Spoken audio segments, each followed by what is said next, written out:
morning, good afternoon, good evening, all. It gives me very great pleasure to introduce today's speaker for the joint ERCAC and English and Communication seminar series. ERCAC is, of course, the International Research Centre for the Advancement of Health Communication. My name is Stefano Acapinti, and it's my pleasure to be the director of ERCAC.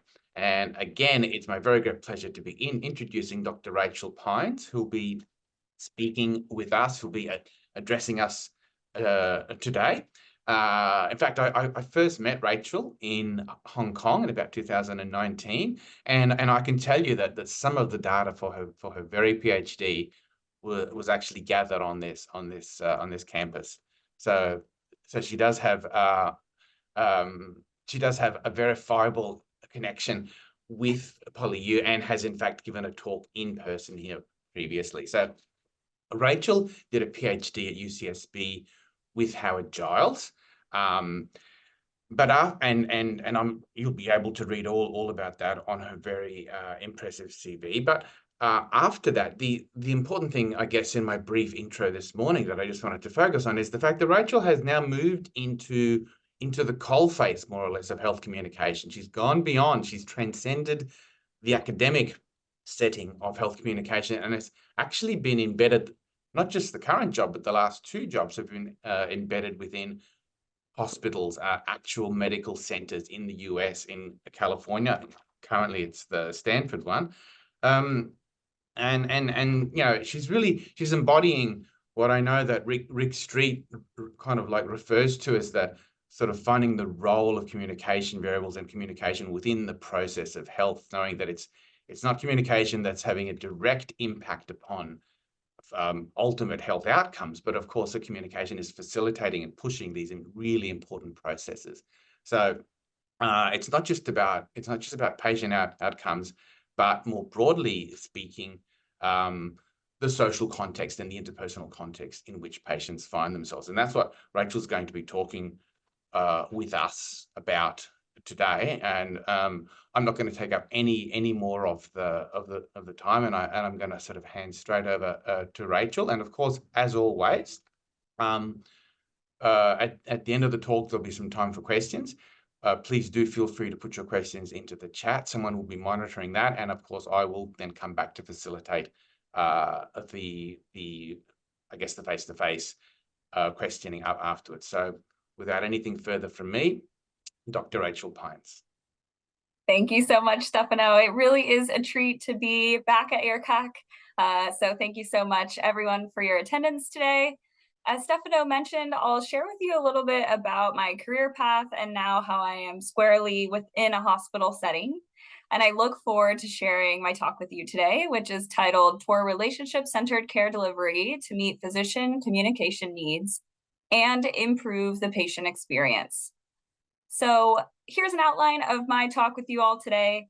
I'll tell you a little bit more about me, then I'll share some background on the issue that led me toward thinking about relationship-centeredness in healthcare, including information about provider shortages and burnout.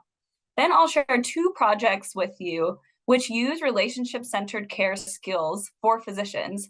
Project one will be about using those skills in video visits with patients, and project two will be about using those skills to set limits with patients when they have a medical ask, which may not be medically indicated, and a physician may find themselves needing to, in some ways, say no to the patient request. I'll close today by thinking about some important future directions. We can think about ways that relationship-centered care may be able to bridge intergroup divides between populations in hospitals, and think about ways that we can extend this work into improving patient outcomes. So I know Steph mentioned a little bit about me, but I wanted to share a little bit more with you all about how I made my way from a communication PhD squarely in academics into the medical setting and really finding that role for communication work in medicine. So I completed my PhD in communication at the University of California at Santa Barbara with Dr. Howie Giles. I focused on the ways that we could train communication, or we could create communication trainings for healthcare professionals to better prevent workplace violence. So how can we use the ways that we know how to communicate better to create trainings that prevent that very stressful and sometimes dangerous event for professionals? In the last year of my PhD, I spent some time as a visiting researcher at Tufts University School of Medicine in their family medicine, internal medicine, or general medicine, depending on where you're located in those departments. They were interested in ways that we could use social science research methods and what we know about communication and relationships to improve healthcare. So I really learned a lot there about what it's like to work squarely within medicine with physician partners conducting research. Following completion of my degree, I accepted a postdoctoral position, which was jointly funded by the Terasaki Institute for Biomedical Innovation and University of California at Los Angeles School of Medicine, where we used patient education to help patients and donors make better informed choices about kidney donation. So here, I really learned about the role of communication in patient education and the ways that we can use communication to improve informed decision-making and really life-changing choices about someone's care. After that, I joined a hospital called Cottage Health, and this was a mid-sized community hospital, not associated with the university, so there was no medical school. And there I supported a wide range of research topics, which really allowed me to understand the inner workings of a hospital. So at this location at Cottage, I supported research in pediatrics, behavioral health, population health, and anything led by a nurse. So I really got a wide range of topics, which went far beyond communication. And then finally realized that I really wanted to return to my communication roots. And I accepted the position at Stanford Medicine about a year and a half ago as a research scientist within the Office of Patient Experience. And what you may be wondering, what is patient experience? In patient experience, we really think about ways that we can do just that, improve the experience that patients have while they're at the hospital the best we can, knowing that no one wants to go to a hospital. But how can we make that a more satisfying place? How can we make that a place that they would be proud or even confident to have friends or family members go to? And then beyond that, we know that patients' experience of their care matters for their clinical outcomes and for the ways that they manage their disease. So I joined a team, and I wanted to make sure to give all of them a shout out because the work that I'll be presenting today represents the work of an entire group. Some highlights about this group are that we have a physician on our team along with our administrative leads. So Dr. Barbette Weimerelder and Dr. Larry Kwan really lead this group and think about the ways that we can use communication to meet physician needs. And it really is quite unique that we would have an administrative partner with a doctor partner to make sure that we're doing things that don't only meet administrative goals, but they also meet physicians' goals. So briefly about this group, we create coaching programs, courses, and we do customized consults where people may come to us with a specific need. And we think about 3 types of interactions and ways that communication can improve the patient experience and the provider experience. We focus on provider-patient interactions, which is where I'll sit today in my talk. But we also do stuff for provider-to-provider interactions and provider-to-team interactions, assuming that all physicians take a leadership role in care teams that they're in. But moving a little bit more into my topic for today, thinking about some background. So burnout and turnover in the healthcare workforce is at an all-time high. According to the American Hospital Association in 2021, 3 in 10 healthcare workers have considered leaving their profession, and 6 in 10 have reported stress that affects their mental health. These numbers are staggering. What's more, job vacancies for nurses and other specialized therapists have increased by up to 30% between 2019 and 2020. Levels of burnout and staffing shortages are not expected to improve in the coming years. So what this suggests to me and the team that I'm on is that our scholarship and the interventions we develop must focus on both patients, yes, but also providers as they are experiencing burnout and our staffing shortages in hospitals grow. So with that, I assert that we should be working toward relationship-centered care. This moves beyond patient-centered care, which focuses on the preferences, needs, and values of the patient, and where relationship-centered care focuses on the expertise that both patients and providers bring to the healthcare interaction. Relationship-centered care encourages connection, co-creation, and collaboration to meet patient needs while also encouraging the professional fulfillment of providers. Some people like to say statements like, we must care for the carers first, or they won't be able to care effectively for their patients. There are 4 key principles of relationship-centered care, according to Beach and colleagues. The first is about personhood and roles in the healthcare interaction. Beach asserts that relationships in healthcare ought to include both dimensions. So here we really see including both the interpersonal dimension of the interaction and the intergroup dimension of the interaction, given that patients and providers serve specialized roles in the interaction. The second principle is that affect and emotions are important components of relationships in healthcare. Experiencing a disease can be a very emotional experience. It can be scary. I think we can all think of a time where we have been sick and felt very strong emotions about being sick, or having a family or a loved one experience illness and requiring medical care. These are emotional times. So relationship-centered care asserts that both affect and emotions really play that important role and should be acknowledged in an interaction. The third principle is that all healthcare relationships occur in the context of reciprocal influence. Beach and colleagues asserts that mid-interaction, patients are influencing their provider and their provider is influencing them. Finally, Beach and colleagues assert that relationship-centered care has a moral foundation. So some folks within this framework believe that this is such a strong framework to use that we are, in some ways, should morally be using this framework. Today, I'll be focusing on the first 3 principles of relationship-centeredness. We move from relationship-centered care into relationship-centered communication, which we assert has 3 pieces. The first is that when engaging in relationship-centered communication, we must connect. Patients and providers must connect with one another in order to understand the personhood dimension, the role dimension, and to allow space for emotions to occur in the interaction. Second, patients and providers should co-create priorities and expectations for their care encounter. So whether that's one visit or an entire hospital stay, patients and providers mutually influence one another. They have reciprocal influence, and they should be co-creating that work together. They should agree together on what matters most about their time together. Finally, after they agree on priorities, they should collaborate to meet those goals. These words still represent really big ideas. So we operationalize these 3 pieces of relationship-centered communication into these behaviors. And I know there are many words on this screen, but I wanted to show this to you because this is actually a skills card that we have created and given to our providers at Stanford.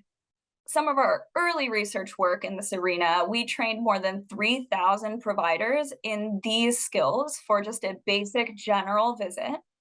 And results of that early research showed that providers who take training and who use these skills, their patients give them higher scores on their patient surveys, where we ask them, how likely are you to recommend your care provider? So providers who take this training and use these skills have higher likelihood to recommend scores. And what's more, those providers also report greater professional fulfillment. So we see that when providers use these skills, patients benefit, they're more satisfied with their care, and providers benefit by experiencing greater professional fulfillment. I want to highlight a few things on this skills card before I jump into the 2 projects that I'm going to tell you about today. So first, we see on here setting the stage and setting the agenda. This number 1 piece is really about connecting, providers and patients taking time to connect with one another at the very beginning of the visit to establish rapport. You'll see also a red word there that says negotiate the agenda. This is where patients and providers co-create the visit agenda to agree on what matters most and what they will accomplish in the visit. Skill set 2, or that gray number 2 that you see there, is all about affect and emotions. This is where providers and patients talk about what it has been like for the patient to experience their disease or their health complaint, really bringing their expertise into the encounter. And providers are encouraged to make space for that emotional experience for the patient.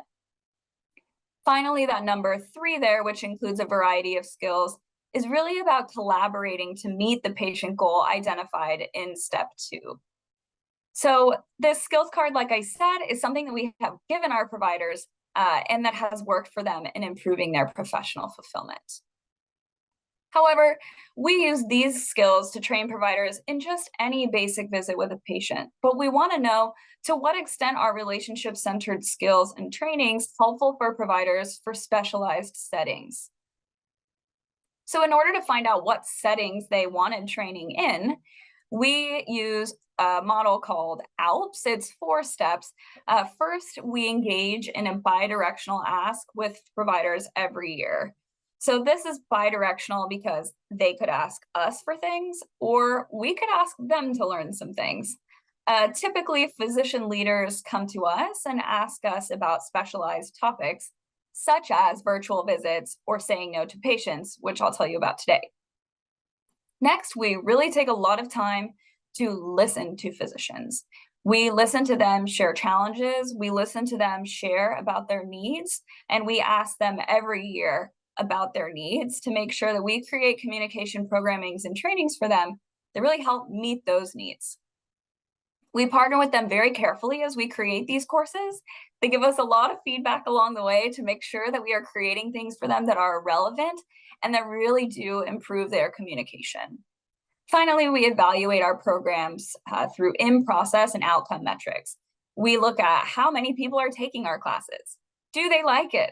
Did they learn anything? And what does it seem to be doing for patient care? So as I mentioned, I'll share about 2 of those projects that we have done based on what providers shared with us that they needed. In 2020, providers' top need was about communicating and connecting with patients in virtual visits. And when I say virtual visits, I'm referring to a video visit. So it's synchronous, it's an opportunity for providers to meet with patients on video chat softwares, very much like how we're on Zoom together today. Providers really shared that they didn't know how to connect with patients. They felt maybe overwhelmed by having to use so much new technology and take notes and find time to meet with patients.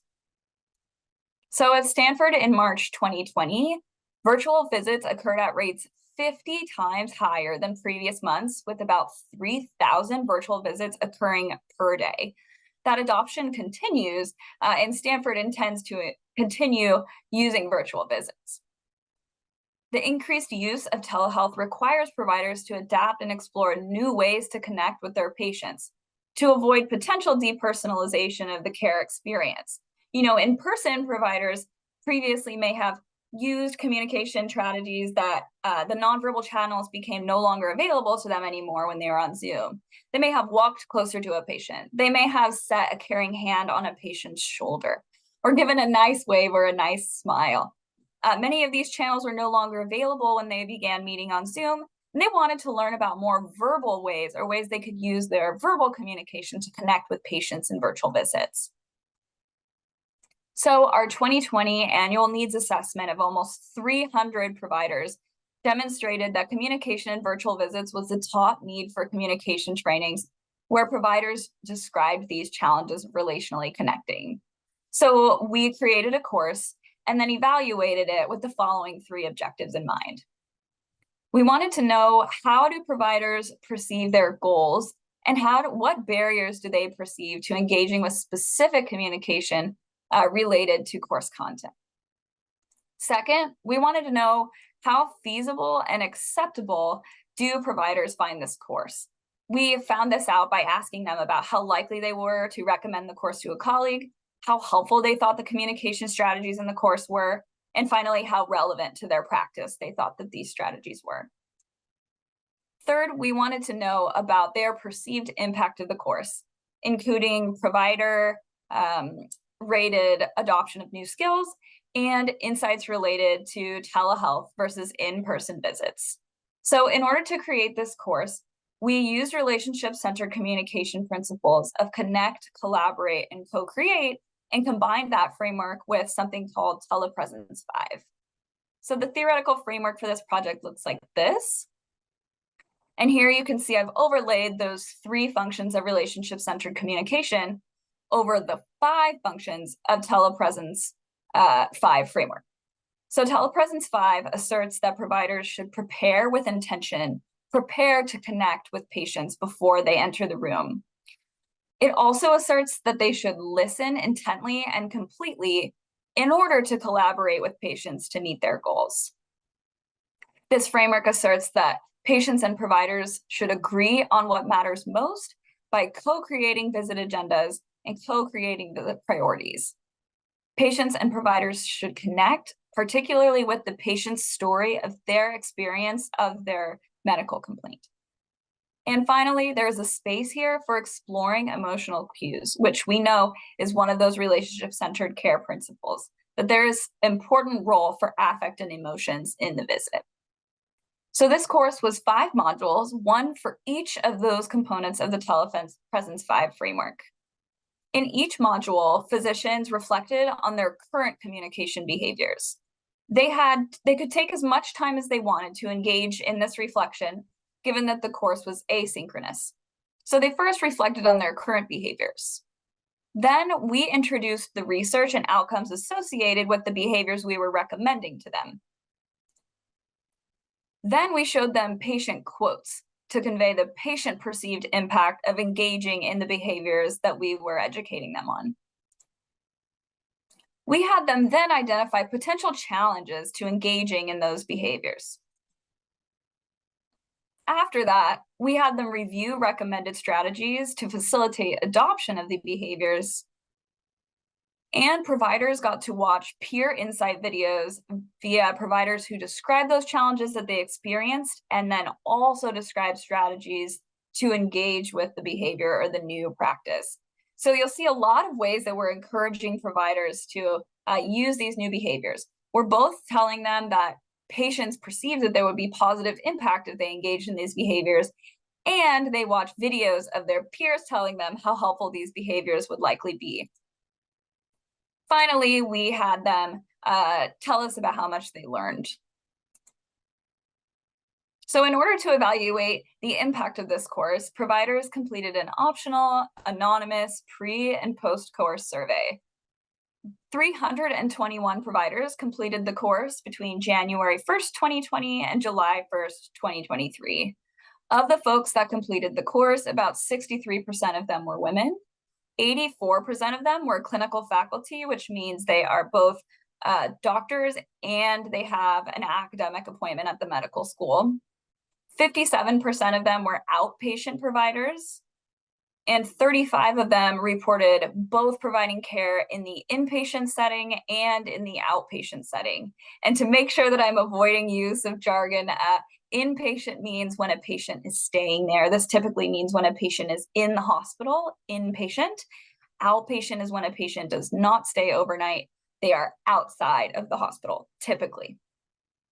Providers in this project spent a median 10 hours per week providing virtual visits at the time of completing the survey.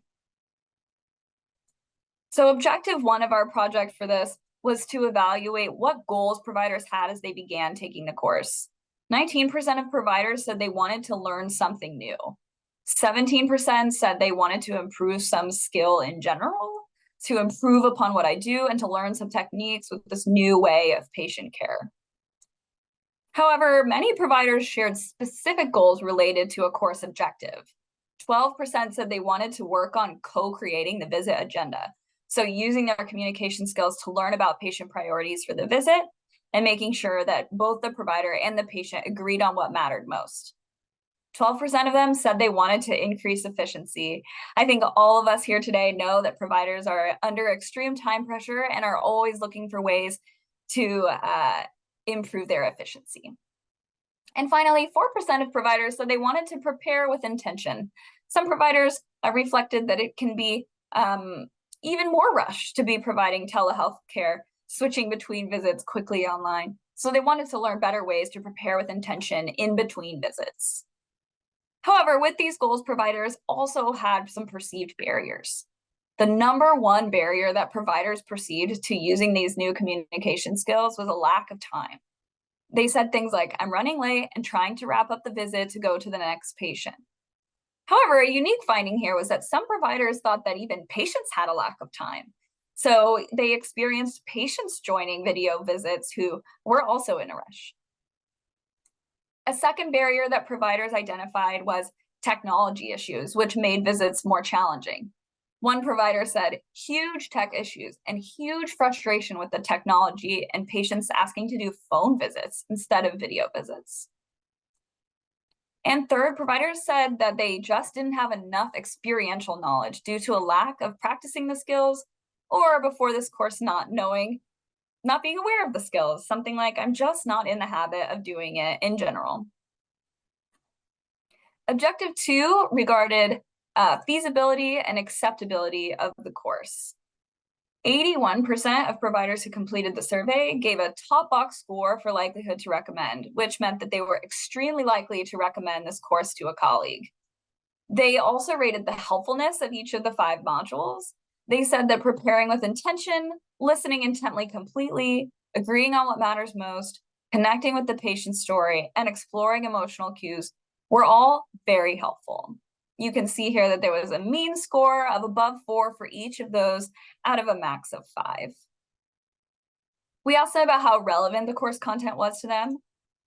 Some positive comments included that the course, all things were very relevant. It was an appropriate course to cover multiple provider specialties. Some of the cons or recommended ways to improve relevance were try to show how you do it in a 15-minute visit. So again, we're hearing here that providers are looking ways to use communication skills to be more efficient in brief visits. Another provider said, I would have loved to hear more examples of different phrases or methods for how to set the agenda. When the peers in the videos gave examples of how they phrase it or exhibit non-verbal cues for the patient's benefit, I found those examples helpful. So here we take away that those peer insight videos where colleagues who were providers shared ways that they engage in some of these behaviors were helpful for course participants. Finally, we wanted to know about what providers perceive to be the impact of the course for both their knowledge and for their planned behavior change. So many providers said that they recognize the opportunity for their improvement in communication skills by taking this course. They completed the prompt of before I thought, now I know. Providers said, before I thought I was doing a good job connecting with patients during video visits. Now I know I was only doing so-so. I need to be a lot more deliberate with my thoughts and actions need to occur on my part to make the most out of the interaction. So we really see some self-awareness increasing from providers completing this course. Other providers made very simple statements about commitment to some skill, like before I thought I was preparing well, now I know I need to take at least one deep breath before entering the patient room. So some very specific commitment. And finally, some providers thought that this course affirmed their existing skills. Before I thought I'm fairly skilled at video visits. Now I know I have the skills I need to do video visits. So we see here that even if providers may have not learned anything brand new by taking the course, they may experience some increase in communication efficacy by taking the course. Some other planned behavioral commitment, we asked providers, what behaviors do you want to commit to your practice? Providers said they wanted to begin listening intently and completely. They said they wanted to co-create the visit agenda. They wanted to agree with patients on what mattered most, and they wanted to respond to patient emotions. So here we see a lot of those principles of relationship centeredness shining through. We see that providers are making space for affect and emotions in the visit. We see that providers are accepting reciprocal influence in the interaction by co-creating the visit agenda. Notably, 13 providers following the course signed up for individual one-on-one communication coaching after the course. And so that was really exciting to see that many providers following the course wanted to continue to improve their skills in this arena by engaging in one-on-one coaching. Finally, a notable finding from this project providers changed the way that they perceived the function and purpose of virtual visits compared to in-person visits. One provider said, "Before I thought virtual visits are mostly provider-driven. Now I know virtual visits is an interaction. Effective virtual visits involve preparation and participation of both provider and patient." I think this quote really exemplifies a strong shift into relationship centeredness, where providers are considering the reciprocal influence between provider and patient, and they're recognizing how important that can be. So, some discussion and implications from Project One. We found that this training was acceptable, feasible, and effective for encouraging provider behavior change. We also say that findings add to the growing body of literature on communication trainings for connecting with patients in virtual visits. Surprisingly, although a lot of trainings are going virtual, and there's a lot of research in the medical literature on that, there's very little that is specific to trainings for providers to communicate more effectively with patients in virtual visits to establish a more relational connection. I was pretty surprised when I looked into the medical literature to find very little published on this topic. Finally, the virtual visits are an important way for providing access to patients to care, and this course could be adapted for diverse settings. We could add additional modules beyond those 5. We could add a module about cultural humility, for example, and it's exciting to see that this course was feasible and helpful for providers. Although this course was exciting in helping meet provider communication needs, and the Telepresence 5 framework overlaps really well with those 3 functions of relationship-centered communication: connect, co-create, and collaborate, we continue to create courses to assess the impact of relationship-centered communication behaviors, which more squarely fit the skills that I showed you on that skills card a little while ago. So now I'll tell you about a project which was our top need for communication training in 2022, which more squarely uses those communication skills which were on that skills card. The second project that I'll tell you about today is where we implemented and assessed a course titled Communication Strategies for Setting Limits with Patients, Saying No. In 2022, when we asked providers, what communication challenges do you face and do you need additional training on? This was the top need. We used a relationship-centered communication framework, which focuses on setting limits with patients when presented with challenging requests that can be both aggravating and time-consuming for physicians. The course had 4 educational objectives. The first one was to cultivate mindfulness for physicians. The second one was to connect person to person and co-create the visit agenda. So we see here, that's function 1, our relationship-centered communication, connect. We see function 2, co-create the visit agenda, both in objective 2 and also in objective 3, which is to co-create a shared mental model of the patient's perspective of their illness. Really understand what is leading them to make this request, to which the physician may need to say no. And fourth, to collaborate, physicians and patients to collaborate through dialogue instead of monologue. So really, we're encouraging physicians to have more of a dialogue with their patient rather than talking most of the visit. So for this one, I'll share a little bit more with you about the course content itself, and then I'll share briefly about what providers thought about the course. This course was facilitated by Academy of Communication and Healthcare certified faculty who had more than 30 years of facilitation experience each. I think many of us in this room, if we ever have done interventions in the healthcare space, being a non-physician, speaking for myself, it can be challenging sometimes to be accepted as one of them or be accepted as someone with relevant expertise to share without lived experience as a physician. So we really wanted to select our course facilitators carefully here. There were 1 facilitator to every 6 learners in the course, and courses were 90 minutes on Zoom during business hours. We designed them this way because our physician partners on the project really said no one is going to stay afterward to take a course, even though they're very interested in this topic. So we worked very carefully to get this course embedded within their workday so that they had a better so that they had an opportunity to take this course in a way that would not add to their workload. The course was case-based, designed with physicians prior to the course. So we actually interviewed 3 physician leaders and asked them for relevant examples for what are the things that they face every single day to make sure that this was relevant material for them in their day-to-day work.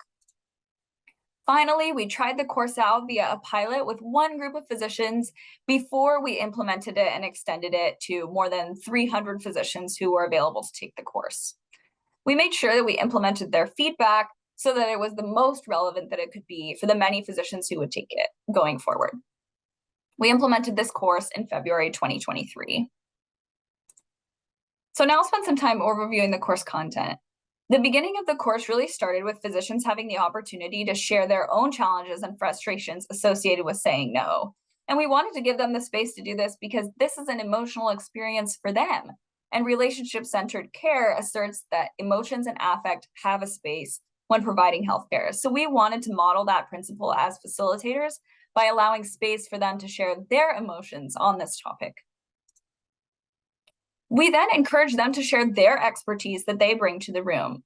We encourage them to share what best practices they have for saying no. We then presented them with a timeline for when to say no, a skills card for how to say no, a video example of a clinician saying no in a way that aligned with the relationship-centered care principles that we were asserting in the course. And finally, we invited them to practice targeted skills of asking open-ended questions to get the patient perspective and to respond with empathy and validate patient emotions. Finally, we encouraged them to practice saying no in a relationship-centered way with role play. So now I'll tell you a little bit more about that timeline and that skills card. So as we learned from Project 1, providers really wanted to know, how do I use these skills in a very short 15-minute visit? So here we provided them with a timeline of how to use those skills in a visit.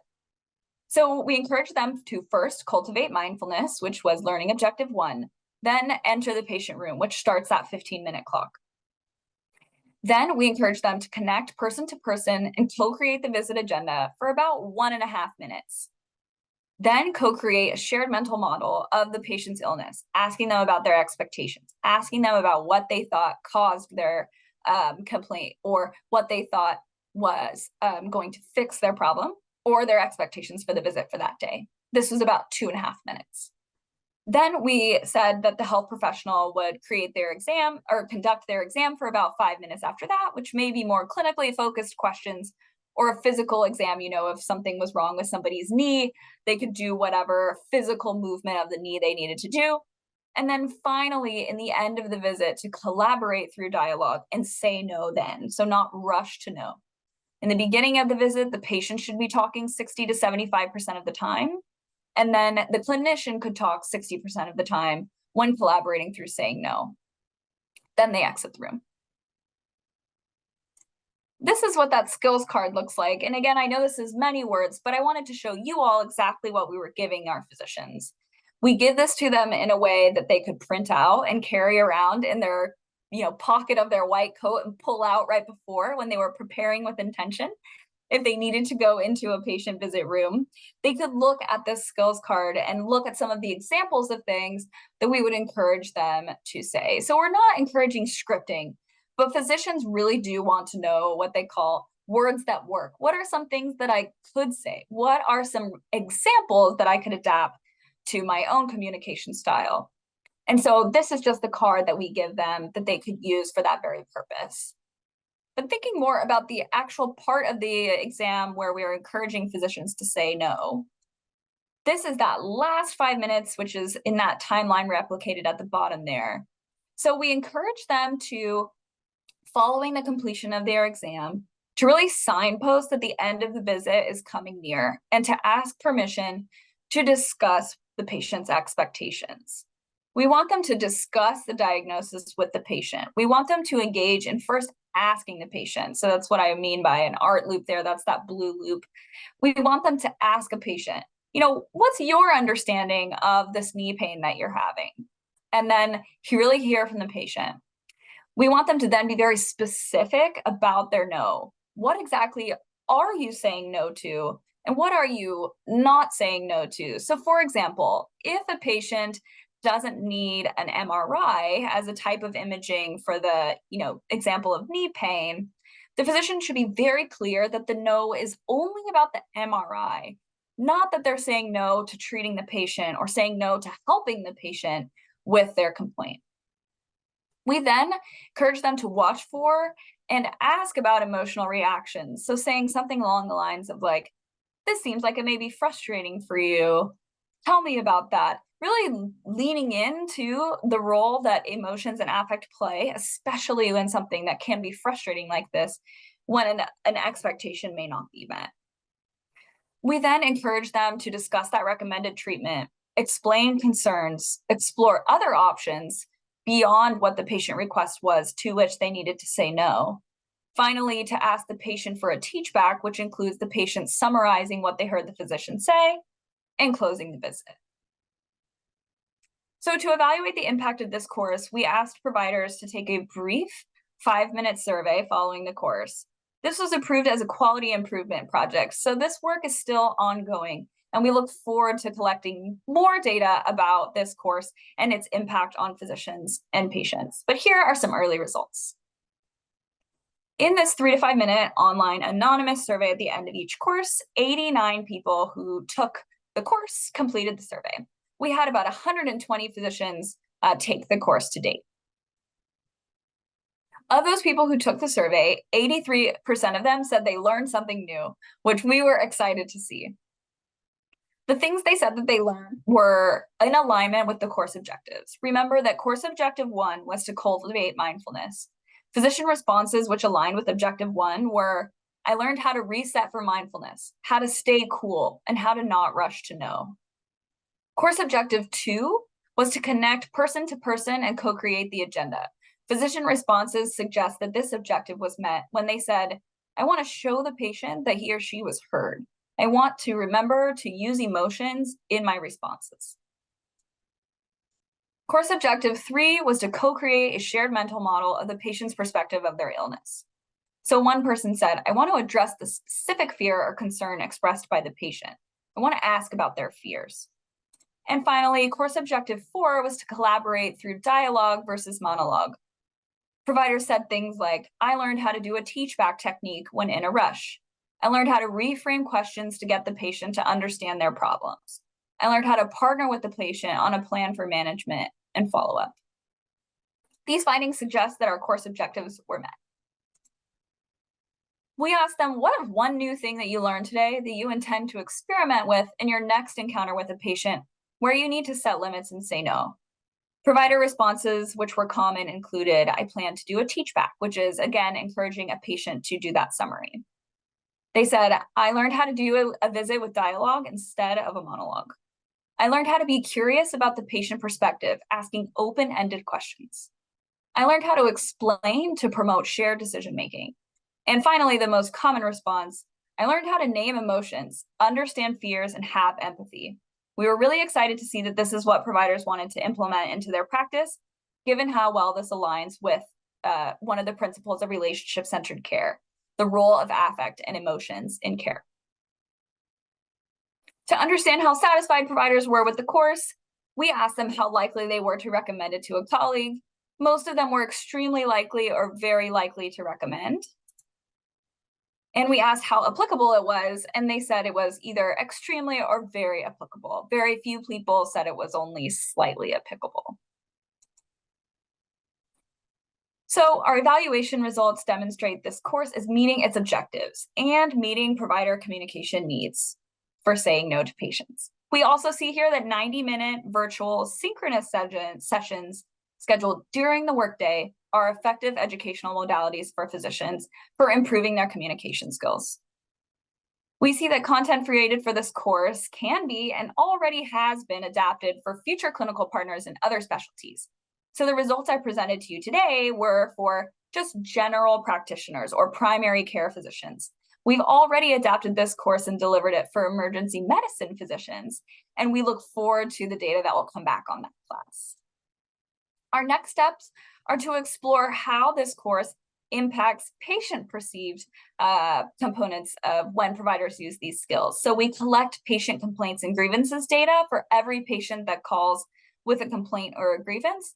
And we're curious to see how those complaints and grievances may differ by providers who have taken this course and are using these skills compared to providers who have not taken this course and are not using these skills. So like I said, evaluation and research associated with this particular class is ongoing, and there is a lot of exciting potential for where we'll take this next. Which takes me to my final comments on future directions. So what I presented today were some early findings for some exciting courses that we implemented to meet provider needs. We see that those courses met their needs according to provider perceptions, but we can push this even further to understand how course success in objective achievement is associated with other provider and patient outcomes. Some provider outcomes we plan to look for in the future are provider confidence in their skills and efficacy. And we want to continue to learn about how taking these courses is associated with provider burnout or improved professional fulfillment. For patients, we want to know more about how these courses are associated with their experience and beyond that, with their clinical outcomes. So to what extent do providers engaging these behaviors actually have patients who have better clinical outcomes? And we have already submitted for some funding that we hope we get to conduct a study on that very topic.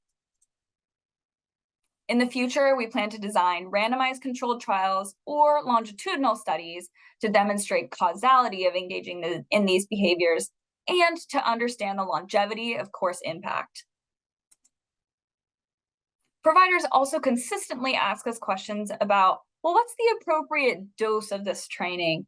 And what's the appropriate dose of performing these behaviors? How often should I be taking this training? And how much of these behaviors should I really be using? This remains an important question for future research. Finally, we want to understand cultural appropriateness of relationship-centered care training content. So there's a lot of focus in this training on the role of emotions and affect in care. And some of the previous research, which I've done with colleagues actually in Hong Kong, we explored to what extent do patients really want emotional expression in their visit? And we know that this differs by country. So we really need to explore particularly this principle in different countries beyond the United States. Finally, we look forward to examining the ways that relationship-centered care training may be able to bridge intergroup divides between patients and providers. So I'll stop there. Thank you so much for your time and attention, and I really look forward to your questions.